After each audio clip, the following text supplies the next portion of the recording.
It was a cold night in March 2013. Inside the Sistine Chapel, white smoke rose, announcing to the world that the new pope had been chosen. Jorge Mario Bergoglio, until then the Cardinal of Buenos Aires, appeared on the balcony of St. Peter's Basilica under the name of Francis. The crowd applauded. The bells rang. But far away, in a silent room deep beneath the Vatican, a group of men did not celebrate. They only exchanged glances filled with concern. These men guarded an ancient document, yellowed with time, the Prophecy of Saint Malachy. Written in the 12th century, it listed all the popes in history, each identified by an enigmatic Latin motto. The last on the list was called Petrus Romanus, Peter the Roman. According to the text, he would be the last shepherd before the destruction of the church and the final judgment. What is strange is that, for many scholars, Pope Francis fits this profile in an unsettling way. Although his name is not Peter, he was born to Italian parents, Romans by blood, and his papacy has been marked by drastic changes and internal crises. Some point out that the motto Peter the Roman does not have to be literal, only symbolic. From the very beginning, strange signs surrounded his pontificate. Just a few months after his election, Francis made an unusual statement. "My time as Pope will be short. 2 or 3 years, maybe less." Why would he say this? And why would he later repeat in interviews that he might be the last of his line? Behind the scenes, scholars of the prophecy, and even some cardinals, whispered that the end did not only mean the death of a pope, but the end of the succession itself, something that hadn't happened in 2,000 years. And if Malachy was right, the throne of Peter could remain empty, forever. In the Vatican, the subject was officially dismissed as medieval superstition. But undisclosed documents, kept in the Apostolic Secret Archive, suggested that previous popes had taken the prophecy. In the eyes of the public, Pope Francis had become a symbol of humility and simplicity. He shunned luxury, lived in the Casa Santa Marta instead of the papal apartments, and spoke of mercy and social justice. But in the narrow corridors of the Vatican, his figure divided opinions and stirred silent hatred. It all began with the first reforms in the Vatican Bank, officially called the Institute for the Works of Religion, IOR. Internal documents revealed financial transactions linked to shell companies, secret accounts, and millions of euros that had simply vanished. Francis demanded audits, cut privileges, and within months, more than a dozen high-ranking officials were removed. Coincidence or not, 2 of these officials died suddenly before they could testify. At the same time, a series of investigations into sexual abuse within the clergy began to gain momentum. Influential cardinals were publicly accused, and Francis did not hesitate to remove some of them. But this stance provoked the fury of powerful factions within the Roman Curia.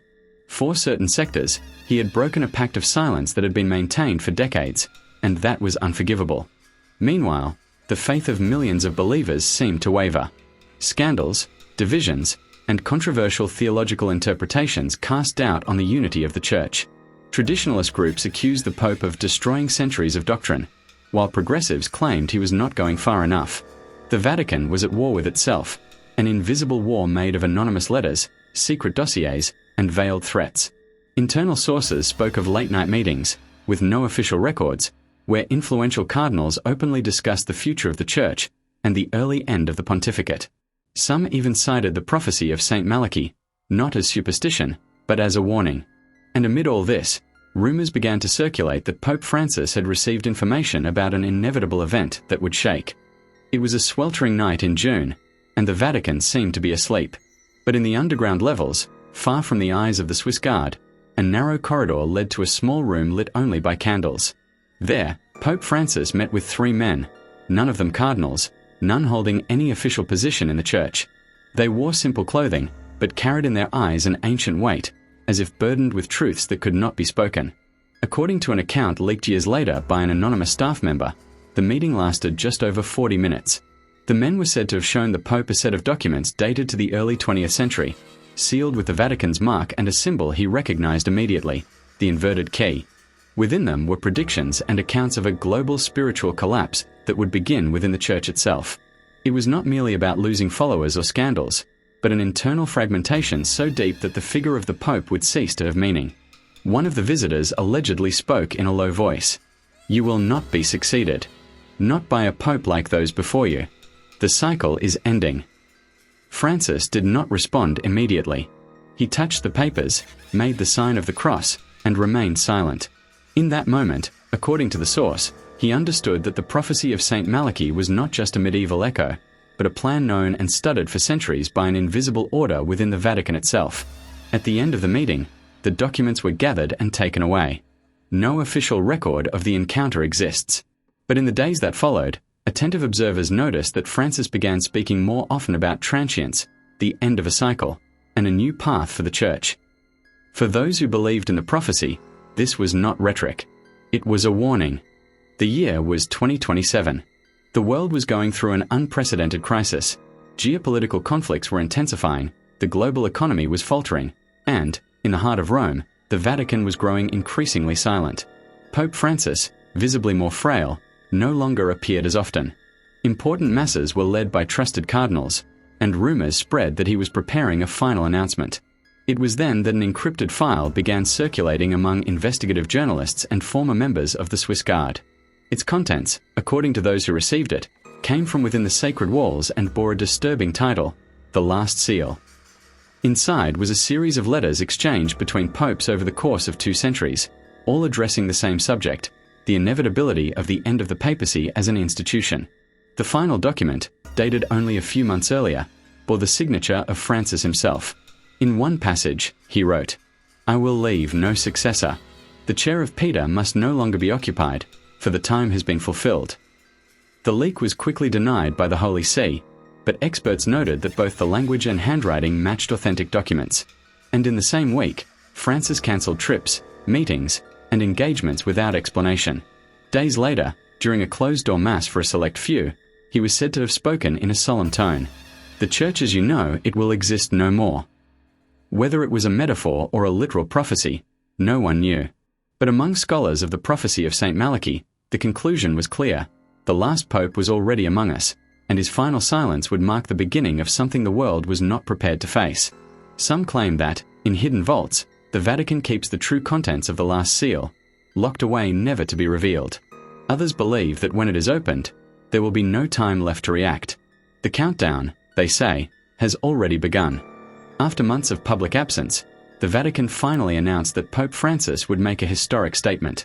The news spread around the world, but within the sacred walls, the atmosphere was one of absolute tension. Cardinals arrived discreetly from all continents, not for a celebration, but for a closed-door meeting that some whispered was called the Dark Conclave. Unlike any other conclave in history, this one was not aimed at choosing a new pontiff. On the contrary, its purpose was to decide the future of the papal institution itself. Sources close to the matter said a dossier was presented to those present, containing documents, photos, and records of secret meetings that confirmed the existence of an ancient network within the Church.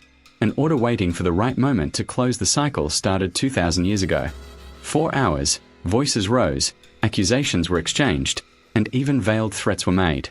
Some cardinals argued for maintaining the papacy at all costs, while others, influenced by the prophecy of Saint Malachy, said resistance would mean defying divine will itself. At one point, Francis entered the room.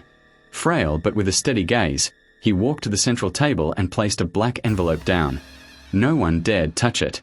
He simply said, "Here lies the verdict. Once opened, there is no turning back." Without further explanation, he left, leaving behind a suffocating silence. What was inside the envelope remains a mystery. Some claim it contained the formal decree extinguishing the papacy. Others say it held instructions for a new kind of spiritual leadership, unlike anything the Church had ever known. That night, the bells of the basilica did not ring. Rome seemed to hold its breath. And for those who knew the prophecy, the feeling was clear. The last seal was about to be broken. The silence that settled over the Vatican after the mysterious Dark Conclave was deeper than any lack of public announcement. The streets around St. Peter's Square, usually vibrant, were deserted, as if even the air feared what was to come. Internal sources, now unable to speak openly, let slip that after Francis's statement, a letter was sent to all dioceses worldwide. In it, the Pope formally declared his resignation, not to choose a successor, but to announce that the Church, as a traditional hierarchical institution, was coming to an end, and that a new spiritual chapter should emerge, free from centuries-old structures. This act was never officially confirmed, and the Vatican limited itself to denying any radical change. However, Leaked documents indicated that the process to dissolve the papacy had already begun. No direct succession would take place. Instead, a new form of spiritual leadership would be established, guided by a council of representatives chosen from around the world. The prophecy of Saint Malachy seemed to be fulfilled. Pope Francis had indeed been the last shepherd to sit on the chair of Peter. Many believers felt lost, fearing the end of the Catholic Church as they knew it. Others, however, believed this was the true promised new beginning. Meanwhile, behind the scenes, a secret order, the same that had guarded the documents of the last seal for centuries, almost completely vanished. Rumors said its members had been summoned to an unknown fate, leaving behind a dark, millennial legacy. The world then waited. On one side, the hope for spiritual renewal. On the other, the fear of a void that would never be filled. And if the prophecy was true, that silence was not the end. It was the beginning of an era where the name of the Pope would be but a memory, and the Vatican's deepest secret, an eternal shadow looming over humanity.